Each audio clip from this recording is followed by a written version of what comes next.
Hey, this is Bill Vernon from Keller Williams Realty, and we have my favorite all-time lender, Samantha. Hey, Samantha, how you Hello, doing? good morning.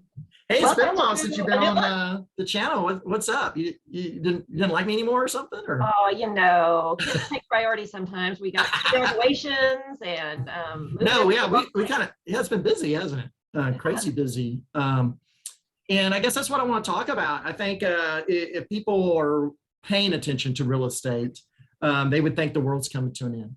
And what say you? Is the world coming to an end? No, not at all. Yeah. I think everything is, I Yeah. mean, we're kind of stabilizing a little bit.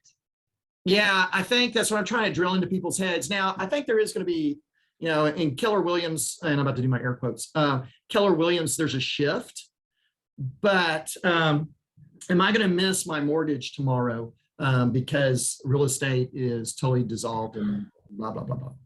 Is that our problem? I would say that's not going to happen. Yeah. Instead There's of still a market having, out there. yeah, one of the things they've been hollering about is inventory is increasing. And do you, especially on your side of the business, because your side of the business is buyer centric, is more inventory a bad thing for your side of the business? Absolutely not. Absolutely not. It's tremendous. I saw a statistic this morning that inventory nationwide increased 9% this month over last year, the same month. And that's the highest increase in inventory year over year in a significant period of time. Mm-hmm. Right. So inventory is hitting out there, and part of that is a reason is sellers are sensing that if they want to get their house at the top of the market, whatever that is, they need to do it now. So what does that mean for our buyers? There's more houses out there. Right, and maybe more people that are going to be able to get into a house. And let's talk about interest rates. One of the things we keep hearing is interest rates are going up. I mean, interest rates are going up.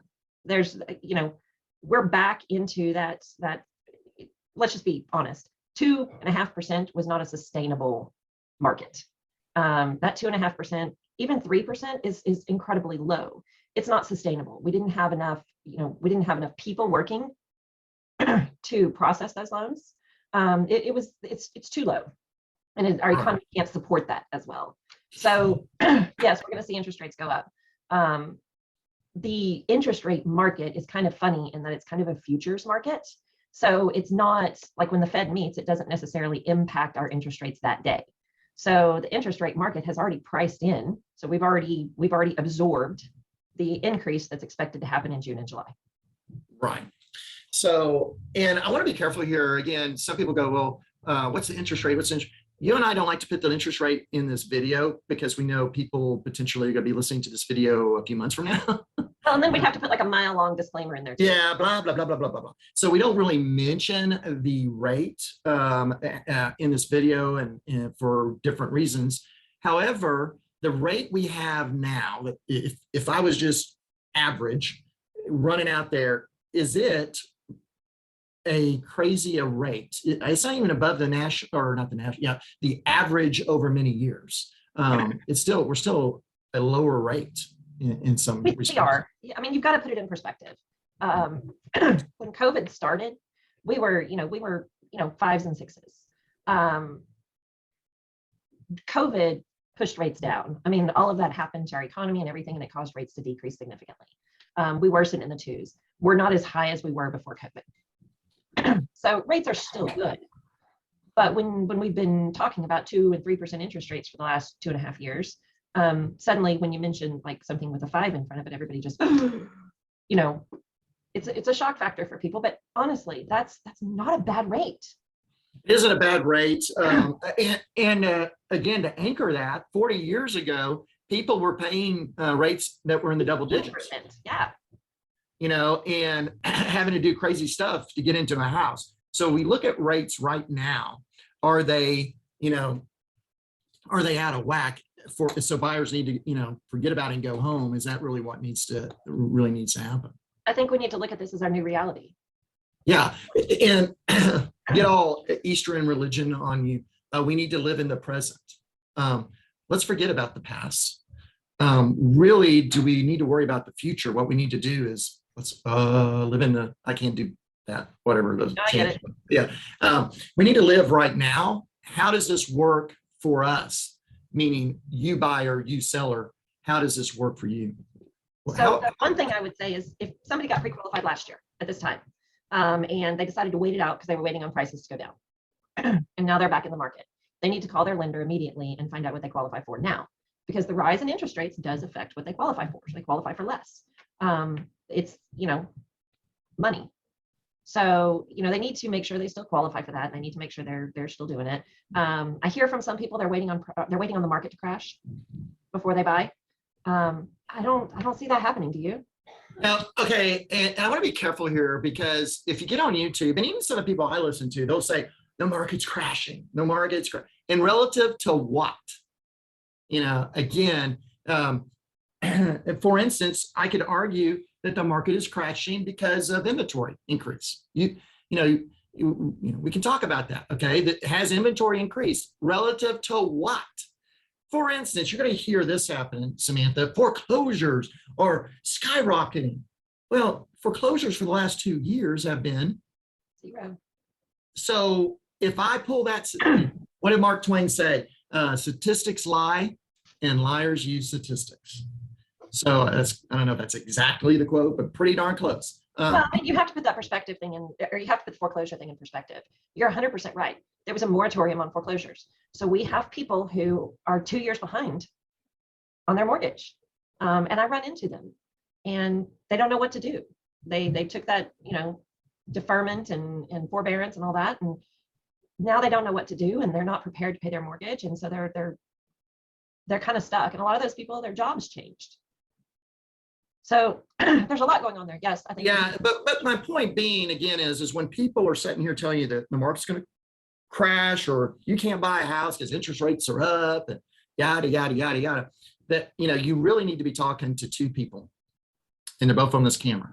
You need to be talking to you, like you just said. You pre-qualified back in the days when it was 3%. What does it look now? And again, we're sitting here. I said, hey, we're not supposed to be. So I'm not going to tell you what it is today. If it was 3% back in the day. That was back in the day. What is it today? What can you afford today? And back to sellers, they're going to have to come to grips with the market is changing. One of the things I hear, Samantha, you're going to love this. I hear this all the time now when I'm going on listing appointments. And as we're selling stuff, they go, why did I only get 3 offers? Why didn't I get 15? Which, by the way, I still am getting those. But they're going, I only got 3 offers. And I kind of go, well, how many houses do you got to sell? How many offers do you need for said house to be sold?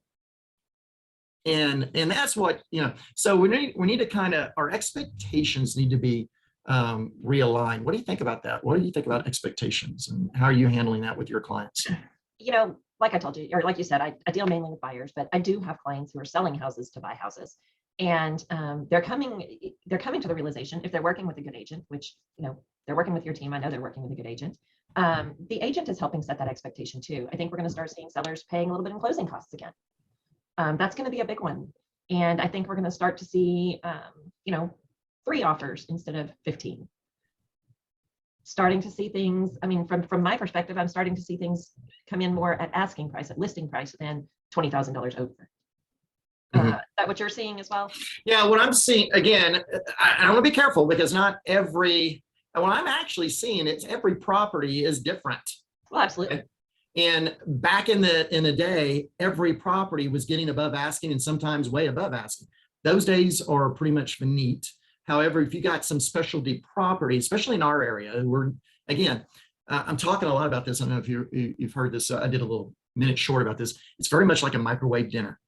One part of the microwave dinner is super hot, it burns your tongue. And the other end of the microwave, your cherry jubilee or your potatoes are a block of ice still. And that is the market. Each property now is going to be, kind of its thing. You might be the super hot burn your tongue, which I just did a deal this weekend, and that is that property. And then there's going to be the other properties. If you got the sad house that, the hoarders lived in and you kicked them out and, needs new roof, blah, blah, blah. Yeah, you're not going to get asking and above anymore. No. And I think we've got an affordability issue at this point. Yeah, and again, you and I could spend a very long time talking about how the Fed has broke our market, our housing market again. And I could sit here and spout statistics about how new homeowners, first time homeowners, are out of the market. They're just flat out of the market. And that has, you and I could spend all day talking about the social and economic consequences of that happening. However, what I think we're going to see is back to what you just said. People are going to start having to accept an FHA offer. Because when your 3 offers are 3 VA offers, especially in our area, because we're so military centric. And I'm not talking about just Killeen and Cove and Harker Heights. I'm talking Temple Belton. And even, I know I have people. Some of the smaller towns, Waco. Yeah. Gatesville. Yeah. I mean, we are heavy military, and we could do a whole nother video on why a VA loan is a good loan why a VA loan is a good loan, even for the sellers to accept. It's not as big of a risk as everybody wants to pretend, or everybody wants to think it is. Yeah, well, it isn't a big risk. Another thing is, I want people to think about this. And I mean, again, Samantha will tell you folks that are listening to this video right now, I'm a capitalist pig to the nth degree. Probably wouldn't say that out loud. Yeah. And I'm going to use the word that Keller Williams, because I started to say and, because we're not supposed to say the word but we need people to own houses that they're living in. Every social economic strata we have here, owning a house makes our world so much better. And we're pushing those people out of the market. Okay, gosh, how do we start into that? So sorry, chasing a rabbit. So, Samantha, what do you think? What do you think are some strategies for people in this current market as buyers? I mean, first of all, as buyers, work with a local lender. That is big time. One. Work with a local realtor. I see a lot of realtors coming into our market from other markets, and they have, we have this kind of our very own little, economy here. Different world. Yeah, it's a completely different thing. And so I see people coming from Houston and Dallas as real estate agents, and they don't understand this market as well. So working local lender, local realtor, those are your 2 best weapons in your arsenal. As a lender, I'm going to call the seller's agent and tell them how awesome you are immediately. Hey, you just got an offer for Joe and his wife. They've already turned in all their paperwork. We are well down the road. And then I'm going to tell him, hey, and Bill wrote the offer. I've worked with him for a long time. He's amazing as well, if you don't already know him. We're going to, those things are important. Yeah, and I just want to reiterate how important working with a local lender really helps you versus, and we can't say their names because I don't want to get sued. We're just going to call him big guy. When we again, I had that one, I had very many multiples, 16 to be exact. The one that won, the lender reached out to me before the agent did. That blew me away, because I get this email from the lender, and I'm going, well, I don't even have an offer for this person. Who is this person? And then here comes the offer. I thought that was one. She called me yesterday and said, how can we get this closed quicker, and blah, blah, blah. And my client is just loving it, right? My seller, because they know what this deal's going to close, which I'm going to be honest with you. I'm seeing, again, working with some other bad lenders. I'm seeing that we're going to have some problems where people are walking away at the table at the last moment because the lender is not doing their job, because of, it's supposedly crazy. So if I wanted to get a hold of Samantha, the best lender in our area, how do I get a hold of her?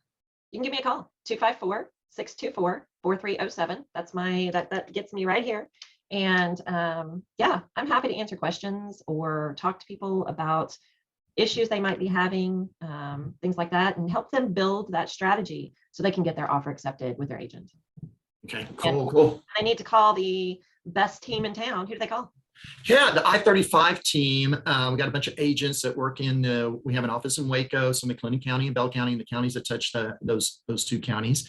And we got, if you don't like working with the old baby boomer, we got millennials, and we got women folk that are just so great, and a great support staff. You can reach out to us. I'll tell you what, just call me, and I'll send you, because I'm a more listing oriented agent. I'm not the buyer agent. So you don't get to work with me, which can be a good thing or a bad thing. It depends on who you talk to. You can call me, and I'll set you up with one of our great buyer agents, which use 254-495-5661.